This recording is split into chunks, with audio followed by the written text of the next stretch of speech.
Welcome, everyone, to the Actual Development Institute. We're hosting an incredibly amazing session from two former leadership development graduates, Laynee Fry and Katie Johnson. I'll allow them to introduce themselves. But this year, during our kickoff call, one of the biggest requests we had was for improving empathetic communication as a way to develop EQ and leadership skills. And so Laynee and Katie are two of the highest EQ empathetic communicators I know, and they've worked hard today to put together an incredible presentation. And with that, I'll pass it off to them. Thanks, Charlie.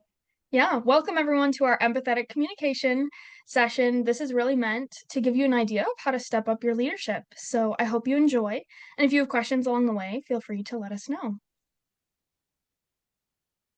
All right, so today we're going to start by introducing ourselves and providing just a little bit of backstory that will showcase our credibility as to why we're actually here to talk to you about this topic. Then we'll move into defining what empathy actually is, kind of framing our mindset around the concept. We'll talk about why it's important to use empathy in your communication, as well as how it comes into play both professionally and personally. Then we'll end with some key takeaways and discussion, and we'll have some time for questions at the end. Yeah, so starting with who are we? Why listen to us? We'll just walk through a couple of internships, extracurriculars, and projects that each of us have had. So I have had internships at Zurich and Travelers, where really I worked on asking for help, also making personal connections with people in a professional environment, both of which require utilizing some of that empathetic communication.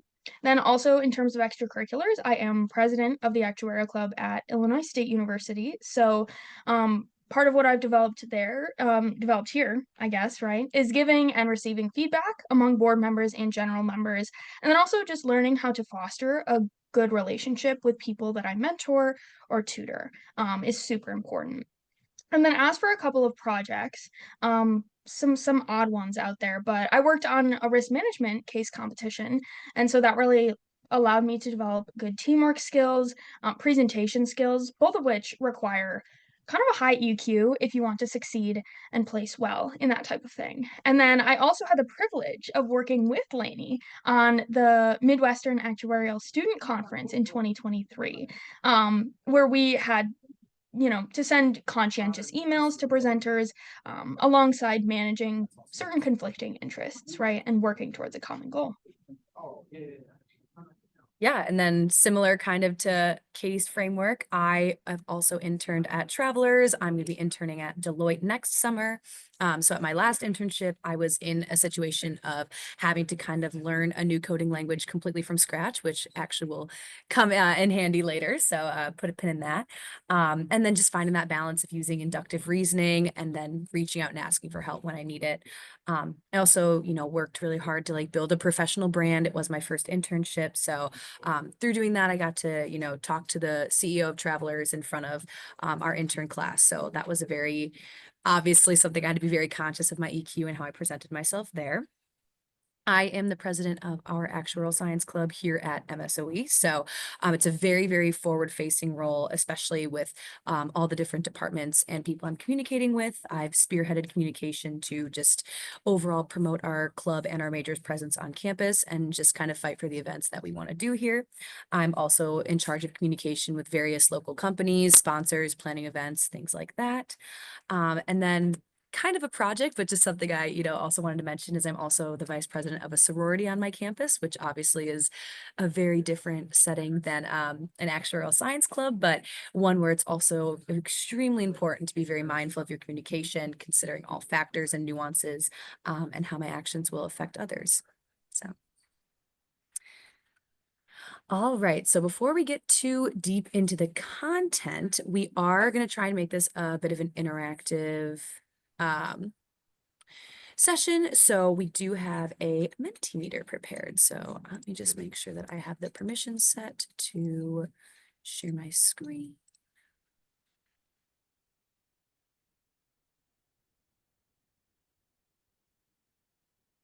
In my present button. There we go.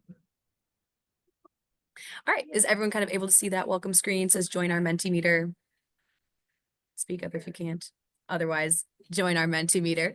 You can scan the code or enter those numbers. I do not see that. Oh, I You can do switch not see that. screens. Because Katie's is up there too. We are hoping that's how Yeah. it would work out. And then hopefully you guys can just switch back and forth as we're going between.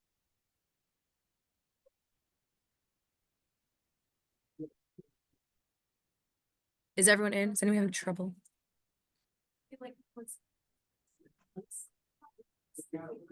Anyone need more time? All right, perfect. So we're going to start off by just asking yourself, kind of reflecting and saying, how would you rank your current proficiency in empathetic communication, both written, verbal, any other style, just in general? And if you can, I would ask you to think of a personal conflict or a personal dynamic that you're facing now or you have faced in the past. Just kind of try and think of a situation that you can maybe call to the front of your mind as we move throughout the session. And then hopefully we can revisit it at the end and use what we've learned to kind of tackle it a little bit deeper. So I would challenge you to do that. And yeah, just rank yourself based on where you're at. Looks like we have an approximately normal distribution here.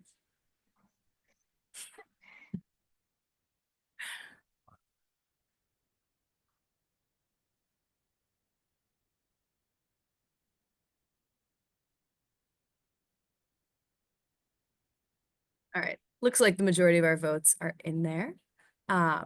And then one more question we wanted to ask to get us started is just, how would you describe someone who's considered empathetic? What other adjectives would come to your mind to describe that person?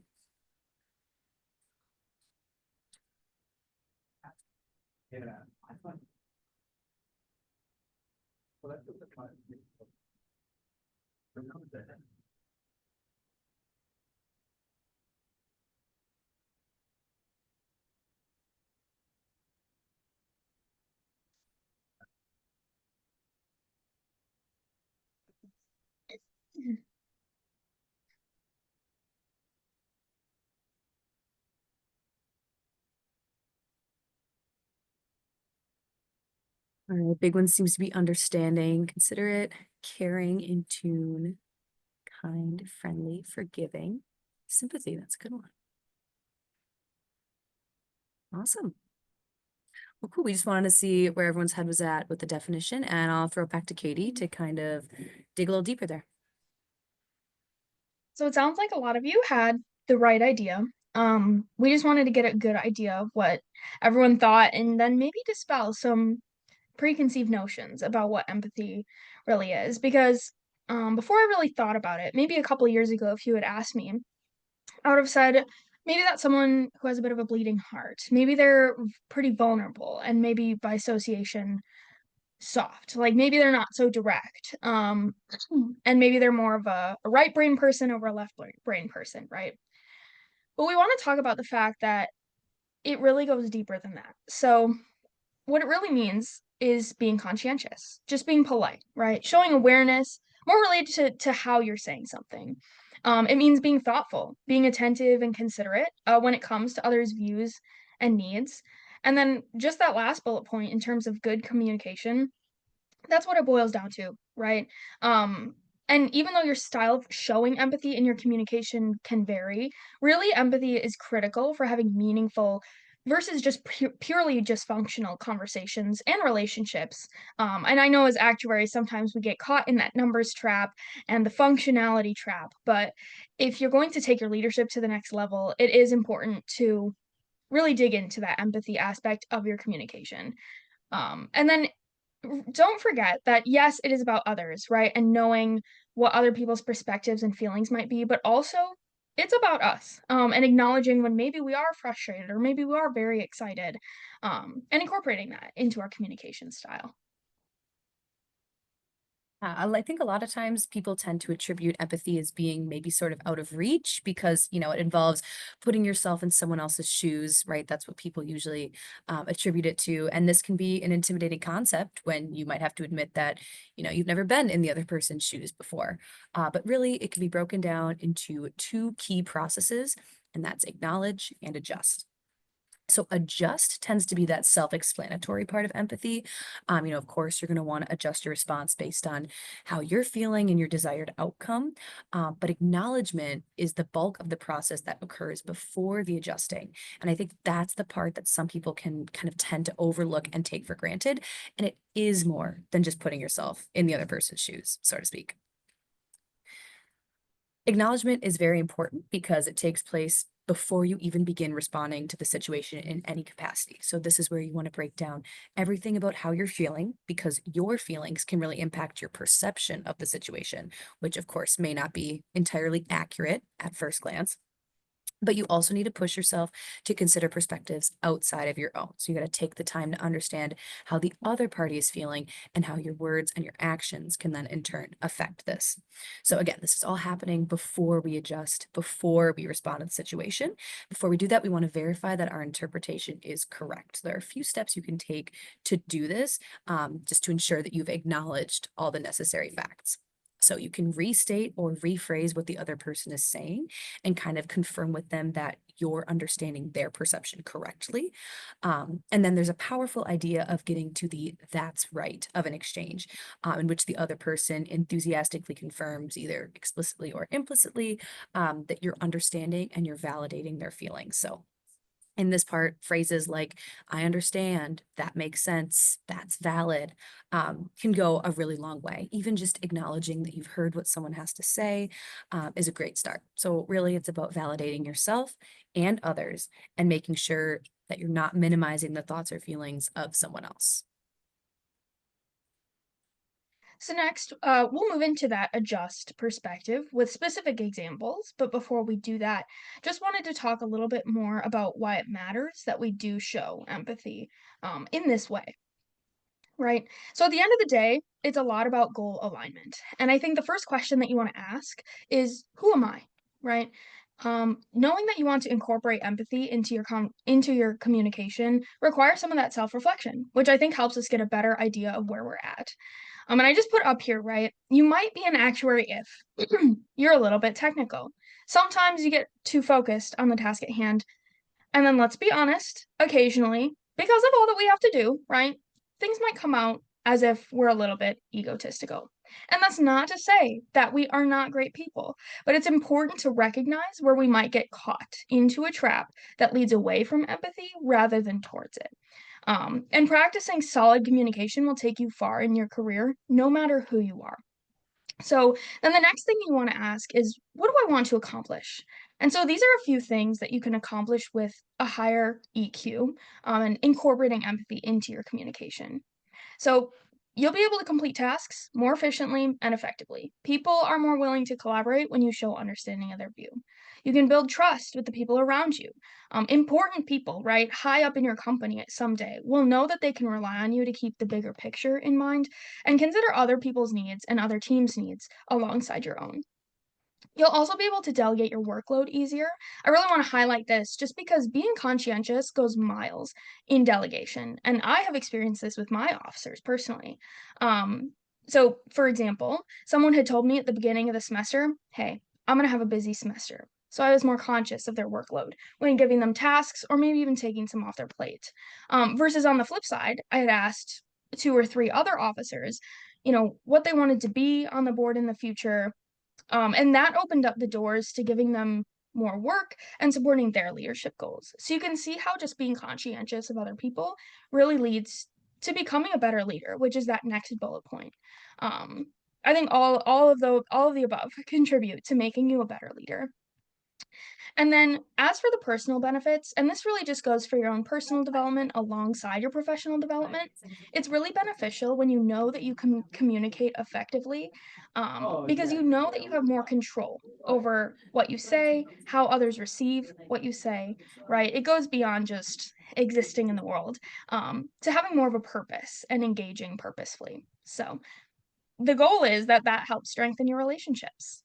And this whole slide is just meant to focus us around, why does empathy matter? Why is it relevant for me? And how does it go beyond just another word on the page? So, with that, we're going to get into how all this applies, right? And provide some tangible examples. And I would also remember that in all of these examples, this stuff doesn't always happen in a vacuum, right? And the examples that we provide try to highlight that. So in the first example, we want to explore the mentor to mentee dynamic. And this doesn't, have to be super specific with labels, mentor and mentee. It's just speaking with anyone who may be less knowledgeable than you, maybe even someone who's in a position that you yourself were in just a few years back.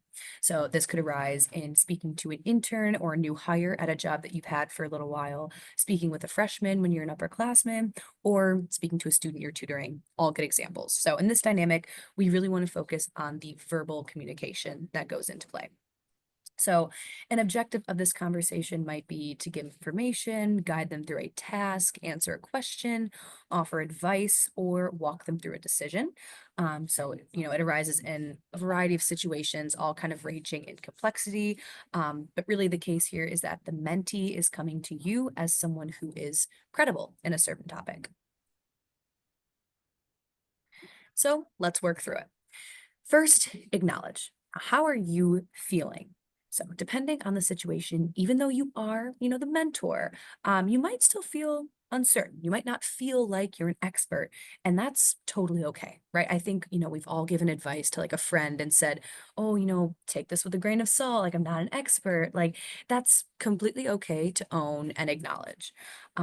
And then, of course, how is the mentee feeling? We need to acknowledge that they're probably feeling overwhelmed. And even having this conversation might be a big step outside of their comfort zone. And this is especially important to consider before you launch into the communication, because that's helping to say that, oh, the mentee might be in a vulnerable position. I should definitely alter how I approach this, just so I'm not, approaching that or taking advantage of that incorrectly. So then adjust. Again, your initial response might be some nerves, especially if you're meeting with this mentee for the very first time. Or, on the flip side of that, you may be feeling impatient with them, especially if you're talking to them about some information that you have already expected them to know or something you've mentioned to them before. So we want to use our previous acknowledgments of this dynamic to calm down these knee-jerk reactions. And then again, really make sure that they're not swaying the way we're communicating through tone, phrasing, wording, volume, things like that. So there are a few specific tactics we can use to approach this particular conversation dynamic. One, lighten the mood. Crack jokes, be vulnerable, show your personality, especially if you're both feeling nervous. This really helps to immediately break down those walls. And then oftentimes this can kind of like help you skip the pleasantries, just so you're able to really just like establish that rapport right off the bat and really get down to business on what the actual question is, and maybe even some more complex topics rather than just, trying to be awkward, trying to, make small talk. Just immediately do what you can to lighten the mood. Don't forget that it's about building a relationship and also a friendship, hopefully, beyond just giving advice or reaching the ultimate objective.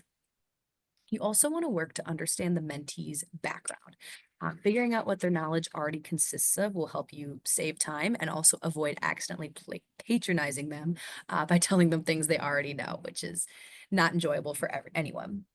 It's also important to understand how they define their goals and expectations so that you can really tailor your advice to help meet that. Next, you should also be checking in frequently throughout the conversation. A big way to do this is just pause, ask if they have any questions, basically give them the chance to speak up just in case they're a little too scared to do it themselves. And then it's also a good idea to follow up after the conversation in a text or an email, and just check on the progress they've made. Again, open it up for questions.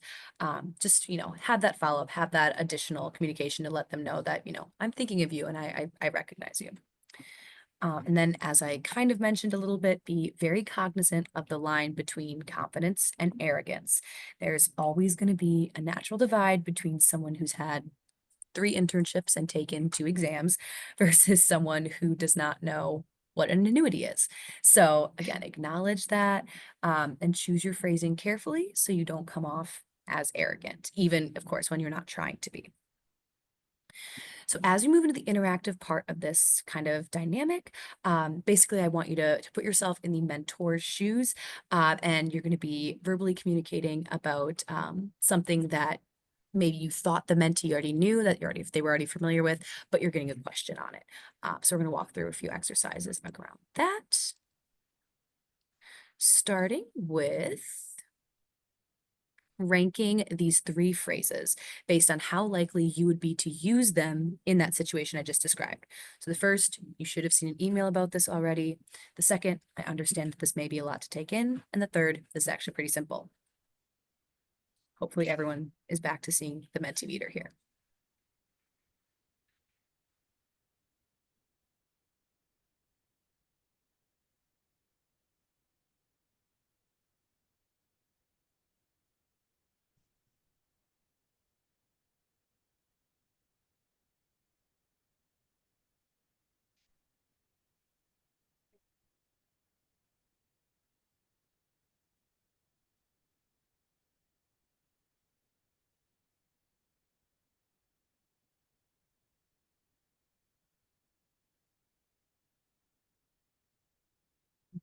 We have a pretty clear ranking here. The first being, I understand this may be a lot to take in. Then this is actually pretty simple. Then you should have seen an email about this already. But the big thing is that empathy isn't black and white, right?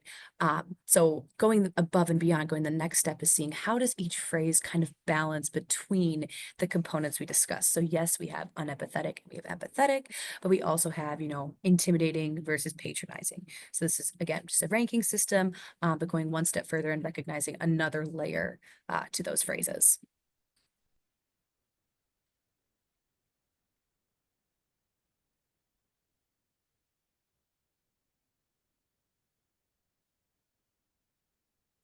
Are we good to move on, or is there another Mentimeter question? I'm just giving people a second to rank. Perfect.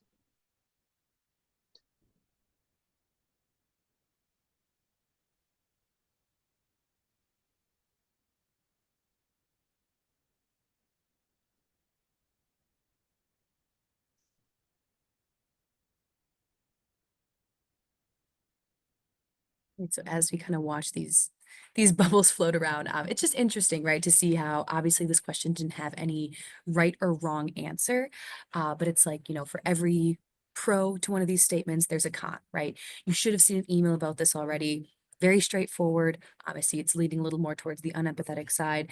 But it could also be, depending again on how you're phrasing, how your toning is, it could be like, oh, I'm going to provide you a resource. Like, oh, you should have an email about this. Glad you followed up, but let's see, if we can find that original message. There should be more information there, right? The second one, I understand that this may be a lot to take in. Very empathetic, but also can be a little patronizing, again, depending all on that tone. Like, could come off super, super sarcastic, just depending on where you put it in your voice. And then with the third, this is actually pretty simple. I mean, me personally, just reading that, I think like, oh, well, if it's so simple, like, why didn't I know it? But again, depending on the tone, it could be a way to be like, okay, don't freak out. Like, this is very simple. We can tackle this together. So essentially, this ranking system is just a way to see like, yeah, the words and phrasing are super important. There's lots of layers to these phrases, but especially when we're talking verbal communication, tone is going to be everything as well. So again, empathy, it's not black and white. It's not one end of the spectrum or the other. There's kind of layers to everything. Yeah. Fantastic lesson. So we'll move into our next scenario out of the 3 that we have, and you'll notice that these get progressively more specific, I would say, less of a walkthrough, progressively more specific about how to handle these. So our next step up is we'll role play kind of president to board member, right? Or anything similar to that, where it involves more so speaking to peers at your level. And so our first lesson was, right, speaking to someone with less knowledge than you. Now we're going to go at the same level. And specifically, we're going to focus on giving feedback, because I think a lot of the people in this meeting and who might watch this are looking to be further up in their board, are going to be leaders in the world someday, and giving feedback is going to be an important part of that. So specifically, we've got a scenario here, and I'm just going to read it, right? So you've decided to provide your officers with semesterly feedback. Although you've been friends with your volunteering chair for 2 years, you're frustrated with their performance. They failed to plan an event and have not maintained adequate communication. And then this is the part where things don't happen in a vacuum. So I've got, in addition, you have to respond to a bunch of emails and you're behind on studying for your exam. Very realistic, especially as a president, but also just as an actuarial student. So when we're working through this, okay, a couple things that are important to acknowledge. First of all, not everyone responds well to constructive criticism, to feedback, and that also depends on how you're going to phrase it. Another thing to acknowledge is that a lot of times with your peers, with people who are your friends on the board, you have a good relationship with them. And you don't want to ruin that when you're walking into this. And then when we're walking into the adjust portion, right, you might have a little bit of exasperation that you're harboring towards this person because they're not following through on their duties, and that does affect you. And it's important to adjust for that in your tone when you are coming to someone with feedback on something. And then the other thing is the pressure of other responsibilities can sometimes get to all of us, right? And it affects how we interact with other people and it leaks through in our communication sometimes. So that could also be exacerbating your feelings about the situation. And it's important to take a step back, maybe do the evaluation on a day that you don't have as many responsibilities so that you can make sure that's taken out of it. And finally, how do we do this, right? So the first bullet point up there is speak openly but kindly. And that's a big thing about feedback, right? It's not going to be useful if you're not open, but it's also not going to be useful if you're mean about it. Big point of clarification there. Secondly, I have clarify expectations up here. I think that's really important in incorporating that empathetic mindset because when you clarify expectations, it allows you to frame the conversation the way that you want it to be received. And it also starts it on neutral ground, when sometimes it can be seen as sort of an affront to another person. Another thing you can do to show that it's more of a two-way street is to take responsibility for some things where maybe you fell down on the job, or even maybe something was up to you, but it ended up falling back onto them, right? Two-way street. And then give credit where it's due, of course, right? So you take responsibility, you also give them credit, because then that allows you to bring up the good things they've done. If you are friends with this person, like remind you both of like, hey, we are good friends, we are on good terms, and build from that instead of pretending like they're a stranger or your employee. Like that's so weird. Definitely don't want to go that route if you can avoid it. And then asking for feedback in return never hurts. That's another part of that give and take. And so I actually went through this situation this year at my actuarial club where I gave my officers feedback. And I sent out like a Microsoft form a couple months ahead of time with specific questions, reflecting questions, just to gather feedback on myself. And that really makes it a two-way learning experience for everyone. And I'd say, as a general rule, when you're giving feedback, try to keep in mind never ask of others what you wouldn't have done yourself, right? And I think that starts you off on good neutral ground that makes it productive for everyone. So this is where I'm going to get on my soapbox just a little bit because I think it is really important to address this and just the importance of feedback. So this is stepping aside from your regularly scheduled programming and in all the situations, just talking about feedback because like I mentioned, as leaders, we're all going to have to give this at some point. And I think it's important to build a culture of feedback in our clubs, especially because it prepares us better for the real world. So having done this, I just want to give some insights, right? Because giving and receiving feedback can be challenging. When we're receiving it, it's hard to reflect sometimes on our own actions and turn that into improvement. And then when we're giving it, it can also be tricky to balance friendship with formality and being forceful so that they'll take it seriously. And I think while receiving feedback is more of a personal journey that Charlie is also addressing in his ALCDP sprint here, I want to give more of a crash course almost on how to give feedback because no one told me how to do it, right? No one tells us how to do this stuff. And I think it's good if we start practicing now as leaders. So that leads into the next few bullet points on here. The first step, I think, is to ask for their feedback to you. Like I mentioned before, you have the opportunity to get answers to specific things you're wondering about if you want, and also leave room for free form feedback so that we can improve. And I think that's pretty intuitive. We all know that starts you off on more equal ground if you give a little bit first before taking. Next, for the evaluating their performance, I would recommend doing this thoughtfully in advance, right? Part of this is taking more of an objective view, even if you are frustrated, so you can focus on helping them improve. It's not all about you or fixing things for the club, it's also just about helping someone else. And while you're doing this, I also recommend focusing on statements that center around improvement in the future rather than accusations from the past. Um, that it's important to emphasize those things, otherwise it's not productive, it's not helping, and no one's going to receive that well, right? If you're just like, you did this or you didn't do this, that doesn't really help. So big thing there is improvement in the future versus accusations from the past. And then for your delivery, just make sure that you're going about it the right way, which I know is easier said than done, but if you put thought into this ahead of time, it will lead you naturally to this. And just an example of what you can do to balance out sometimes the awkwardness of telling telling someone all of this to their face. What I did is I made notes, and I scored certain things ahead of time and sent everyone those email evaluations, and then followed up with an in-person discussion so we could air anything else out that wasn't clear or talk about any bigger items that aren't easy to express in paper.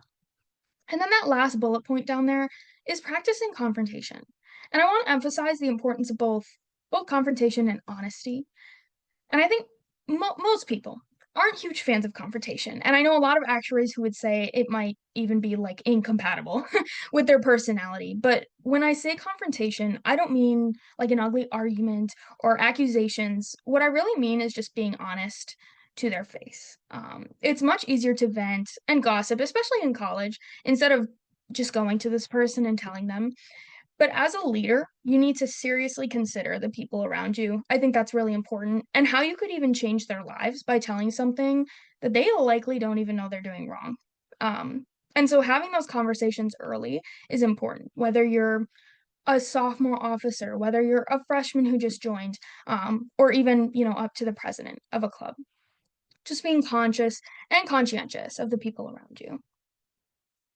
And so just to highlight some specific examples that I figured out through my experience, right? It's all trial and error. And here's where I can also recognize that you can adapt this as you please, and as you see fit. But just to give you some guidelines, um, in addressing past behavior, instead of taking that accusatory tone, like I mentioned, you might be able to say, I would have liked to see, right? Instead of, you didn't do so and so correctly. Just takes the pressure off that statement. In terms of redirecting future efforts, keep in mind that you want to give positive statements like you did rather than negative statements like you didn't, which is where some of these examples come into play. I would recommend, I encourage you to, I would like to see, right? None of those sound like attacks, and they shouldn't be, but you can frame what they've done in the past and change that into what you'd like them to do in the future, right? And kind of work with these statements in that way. And then, sometimes you're just gonna have to be upfront. And when you need to do that, just make sure that you're coming out about it, right? Please work to adhere to deadlines instead of something like you're lazy. And I don't think any of us would actually say that, but just keeping in mind that this should never turn into an insulting situation. If that's your motivation for giving feedback, you should not be giving it. Maybe you're not qualified to give it, or you need to rerun through this presentation. But I just want to remind you that in practice, you include the things maybe that you want them to improve on, but also include the things you're doing well. I would say that's equally as important. Um, and if you don't do that, they're gonna think that all you see in them is negative, and you don't want that perspective to come through. You absolutely want to give credit where it's due and just compliment them on being a part of your board or your team or whatever it may be. So, if you want to do something like this yourself, you can always connect with me on LinkedIn or shoot me an email. We have those at the end, and I can send you like specific examples of feedback forms that I made where I scored each officer according to certain categories like initiative, communication, professionalism, that kind of thing. But we're not going to go through that here. But you're welcome to let me know if you need to. So there you go. We can step out of this aside on feedback and to get back to our programming. Awesome. Before we jump into the third and final scenario, does anyone have any questions?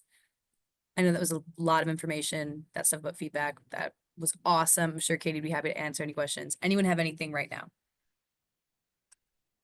Yeah, I have a quick question for you, Katie. Go for it. So let's theoretically say that you send someone some feedback and you scored them low on something and you're looking for that in-person conversation.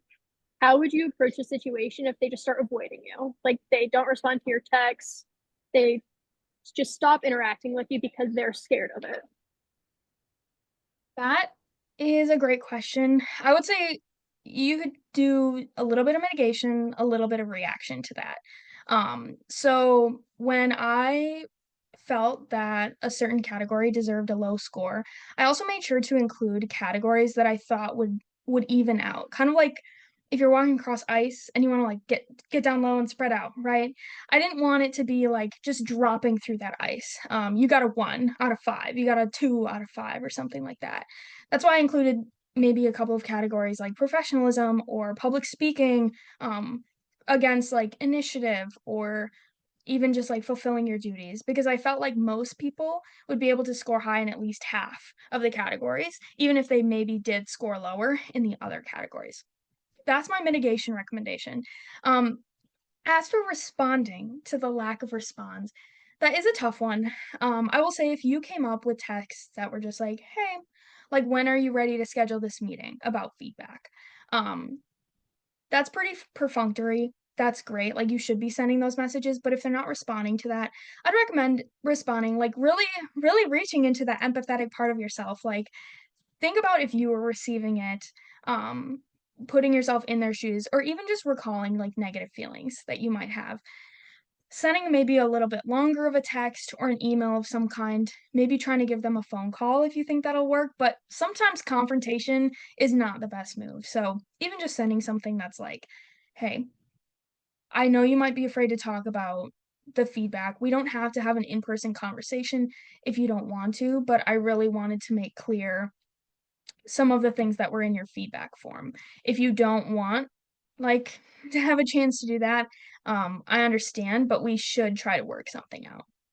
That's what I would recommend in, like, that stage 2. If it really becomes a problem, you could just try approaching them at a meeting, right? Like, if they're a board member or if they're a team member at your work in the future, you should be seeing them at some point, and that's where, you know, get yourself out of that confrontational mindset before you walk up, but definitely make that effort, to go over and have an in-person conversation with them.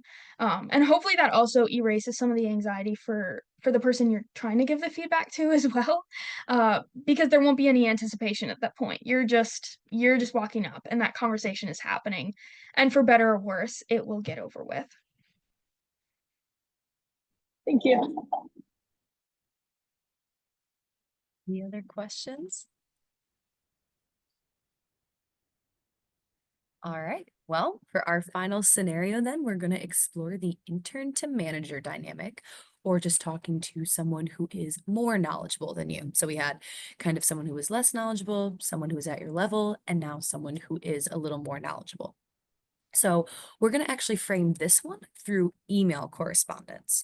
And in this particular scenario, you've been giving a coding project in a new language on a topic that you don't know much about. While you have some background on the topic, you're having trouble understanding a couple of things. You've also been working on your code for 2 days, only to discover from another team member that your manager forgot to mention a crucial aspect of the project. And then, as Katie mentioned, these don't exist in a vacuum. So in addition to all of this, while you were prepping the project data for later use, you also discover that it needs to be cleaned, contains several hard to trace errors. So just a couple additional stressors on this particular project at hand. So everyone put yourself in that scenario, and then we'll kind of walk through it.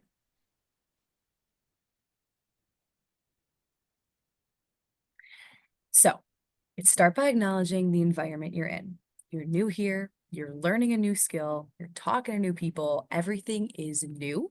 It's important to acknowledge how these external factors will affect your internal feelings and kind of your response to the situation, even though they're pretty much all out of your control, right? So in fact, you might even be feeling dumb or afraid to fail. I've spoken to a lot of people who experience imposter syndrome in their first internship, and just that general worry that you're not good enough to be there.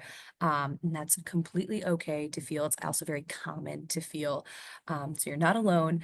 It's just very important to acknowledge that we are feeling like that, assign that feeling a name, and then move forward from that and understand that, well, that's just our perception. That's just a result of our stress, of our overwhelm. That's not really the case, and no one is thinking we're dumb. So after we've labeled this initial feelings and kind of taken a step back to put that in perspective, it's important to adjust for the things that might risk influencing your communication. You're probably going to feel frustrated with your manager or the person you're speaking to for, I guess, supposedly not telling you everything, even if that might not be exactly what happened. And then you may feel helpless and like there's nothing you could do or nothing that you should have done differently in the first place. But then we have to question, are these really the messages we want to be giving off in our communication in this particular dynamic? So how can we use empathetic communication, specifically through an email, to reframe the situation? And then kind of calling back to what Katie just talked about, in many cases, a manager is actually looking for feedback on how they can improve. So this is a great opportunity to open up the communication to be a two-way street and more of a discussion rather than a simple back and forth exchange. So when you're writing this email, there are a few tactics that you can use. Of course, you want to express your feelings, you want to put a name to them, but you want to do so professionally, especially if it's an internship or a job. It's crucial to remember that however you're feeling in the moment you write this email, 100% will come across in the email itself and in the communication. And then in turn, it will affect how the recipient feels and how they respond. So it's very important to be in tune with your own feelings and make sure that your email is evoking the correct response. It's a good rule of thumb to avoid placing blame on anyone or anything else. Just take responsibility for what you can, and instead of trying to, justify how you couldn't have done anything differently, start looking for solutions to the problem at hand. Definitely don't be afraid to ask for help explicitly. It's best not to be vague or beat around the bush because honestly, this just wastes time and it can lead to even more confusion in the long run. And then if needed, switch tasks before you hit send. Take the time to pause, get up, walk away from your desk, get some water, take a lap. Just do whatever you need to do to enter a mindset in which, again, you're comfortable with your stance, you're in tune with your emotions, and you're able to kind of read the email or read the draft through the eyes of the recipient before you send it. All right, so we'll head back over to Mentimeter for a quick practice on this, and there is going to be some reading involved, so bear with me. We have 3 emails. It's good here. reading though. It's good It material. is. We have 3 emails here that kind of show different ways to approach the situation. So each one we're going to read and then comment on some of the phrasing that jumped out to us. So here's the first one.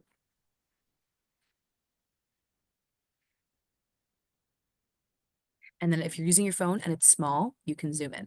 So.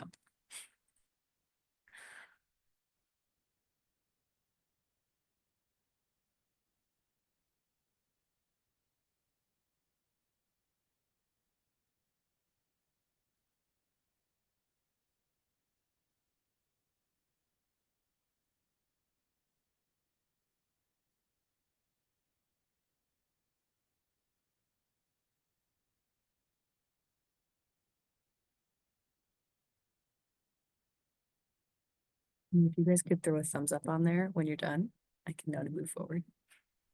Perfect. All right. So brief discussion. How did that email make you feel? What emotions did it evoke in you? And then what phrases or words evoked that feeling?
They're all really good responses.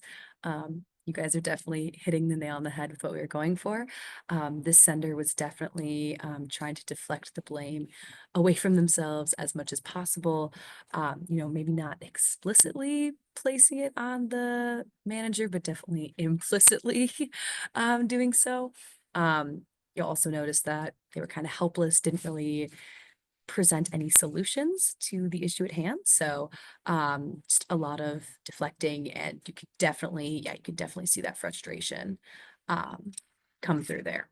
So good. Awesome. You guys again hit it on the head.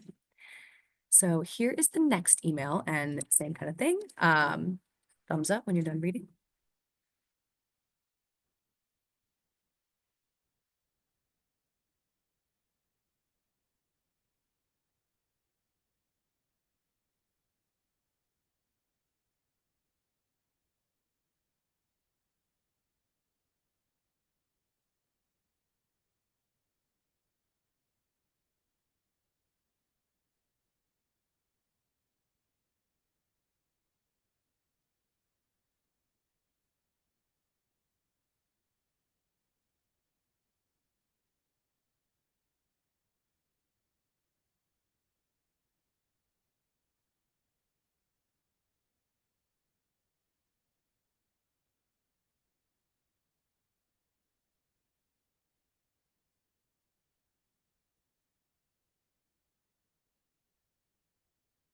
Majority of thumbs up there. So same question then is, how did this one make you feel? What vibes did it give off? Any phrases or words that jumped out at you and evoked those feelings?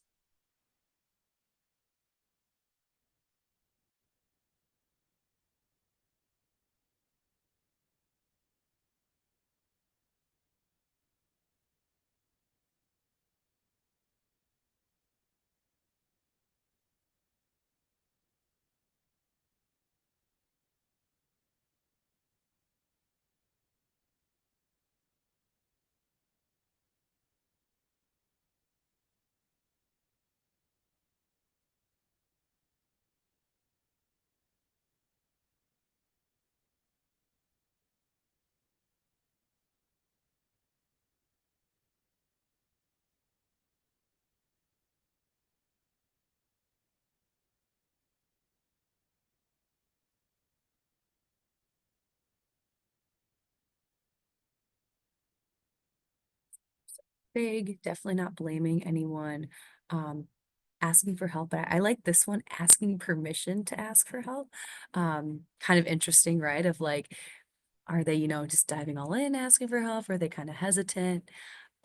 Curious about the issues. Yeah, lots of curiosity, willingness to learn. Um, I agree. Should I call you or just email you is kind of a weird sign off, but it was respectful.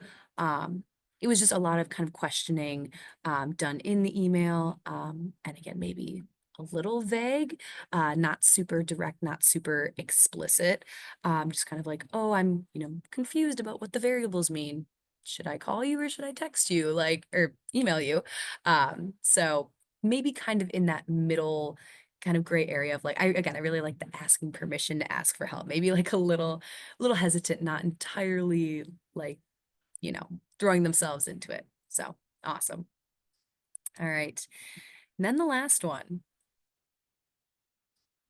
Same deal. Thumbs up when you're all done.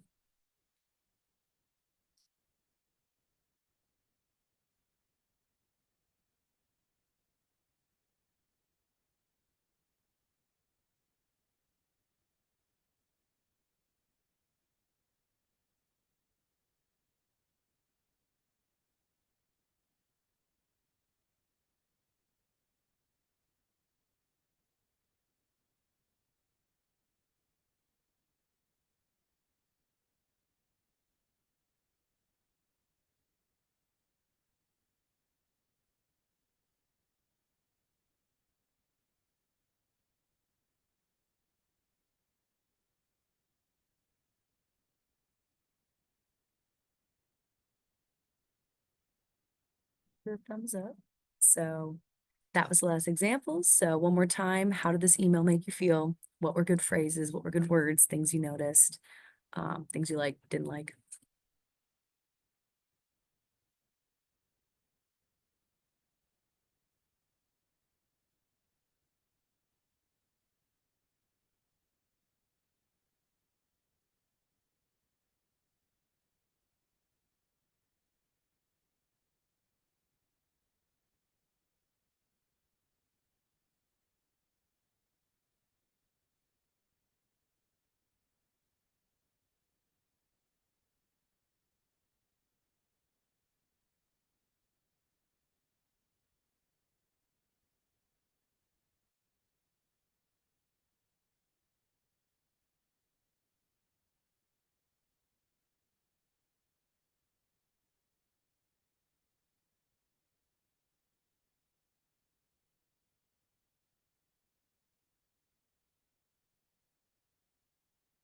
Yeah, these are all good takeaways up here. It was clear, it was direct, got to the point while staying respectful, optimistic. I liked that, especially, the greet, and they were the only one that actually greeted them and said, "Oh, hope you're doing well." Definitely, right off the bat, they asked for an additional resource. Do you have any company resources that can help me learn this language? Didn't explicitly say, I don't know what I'm doing, but rather took the blame upon themselves, not necessarily blame, but wanted to find a solution to a potential aspect of the problem. Taking initiative, spelling the problems out, very direct, very clear, very straightforward, both with what the problem was and also what their proposed solution was with setting up that meeting. Yeah, these are all really good takeaways. I think Katie and I can both agree that that was the best email by far, due to all these different aspects. So even though they were all kind of communicating the same thing, it again just goes to show just the importance of our words, our phrasing, and especially in this kind of situation, how we approach an issue, how we approach asking for help. So hopefully that can kind of help showcase just how important it is to choose your words and your phrases carefully, especially over email.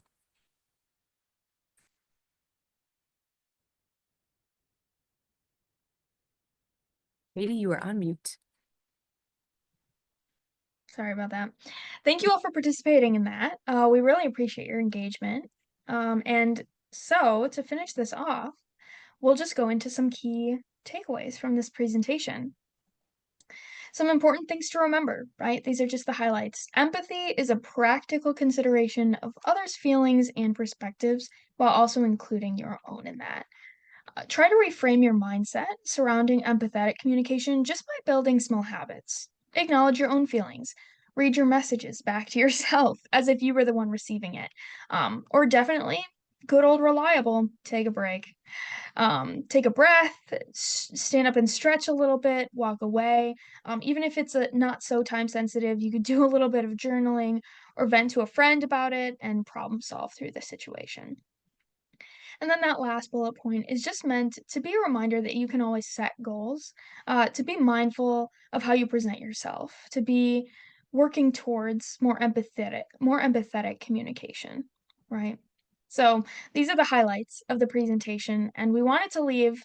I know we only have about 5 minutes left for discussion, questions, comments, and then you can also remember from the beginning of the meeting when Lainey suggested if anyone has a certain situation that they want to submit to us, we can apply our new acknowledge and adjust framework to that situation to help walk you through it and give some advice from the professionals, if I do say so myself. No, not quite, but any outside perspective is good outside perspective. Yeah, absolutely. I did want to throw this ranking up here one more time. Just how would you rank your confidence in using empathetic communication following today's session? Hopefully we can move from that approximately normal to maybe a left skew distribution. So hopefully you guys got some valuable takeaways, found a lot of good techniques out of today's presentation.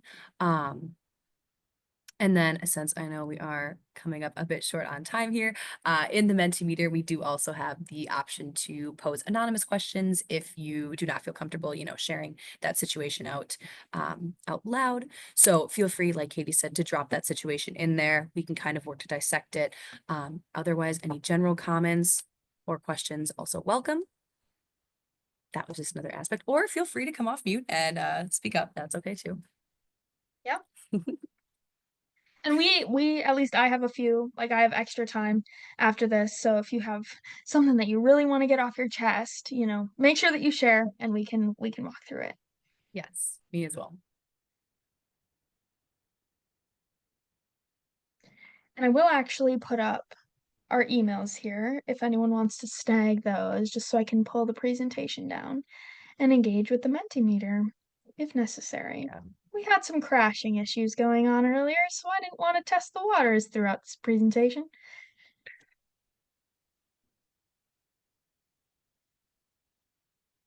Okay, I'm going to take this down then.